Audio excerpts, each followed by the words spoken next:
নমস্কার আপনাদেরকে সবাইকে। মুসুরির ডাল রান্না করব। গোটা জিরে ফোড়ন দিচ্ছি, মুসুরির ডাল দিচ্ছি, কাঁচা লঙ্কা দিয়েছি 6টা, শুকনো লঙ্কা 1টা দিয়েছি, সরষের তেল দিচ্ছি,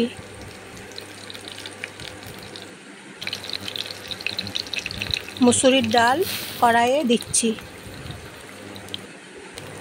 ভেজে নিচ্ছি, ভালো করে ভেজে নিচ্ছি। মুসুরির ডাল রান্না করে নিচ্ছি।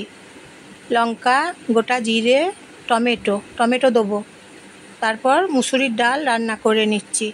দারুণ খেতে লাগে জানেন তো, রুটির সঙ্গে ভাতের সঙ্গে খুব সুন্দর খেতে হয়। মুসুরির ডাল এইভাবে বানিয়ে নিচ্ছি। এইভাবে বানিয়ে যখন নিই তখন খেতে অসাধারণ হয়, খুব টেস্টি হয় মুসুরির ডাল। আর আঙুল চেটে খেতে পারি একদম, ভাতের সঙ্গে বলুন বা রুটির সঙ্গে বলুন। এই যে ডালেতে জল দিলাম, টমেটো দিচ্ছি, একটা বুনিয়ে নিলাম, টমেটো কড়াইয়ে ছেড়ে দিলাম, টমেটো ফুটছে মুসুরির ডাল।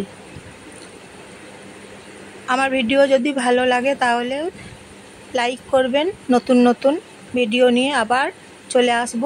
কেমন লাগছে বলবেন। হলুদ গুঁড়ো দিচ্ছি, সাবস্ক্রাইব করে দেবেন এবং শেয়ার করে দেবেন। নুন দিচ্ছি,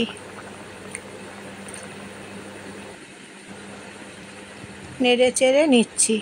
টমেটো, কাঁচা লঙ্কা, মুসুরির ডাল রান্না করছি। এই যে হয়ে গেছে, ঢেলে নিচ্ছি এখন। টমেটো, কাঁচা লঙ্কা, মুসুরির ডাল, গোটা জিরে রান্না করে নিলাম, খুব সুন্দর।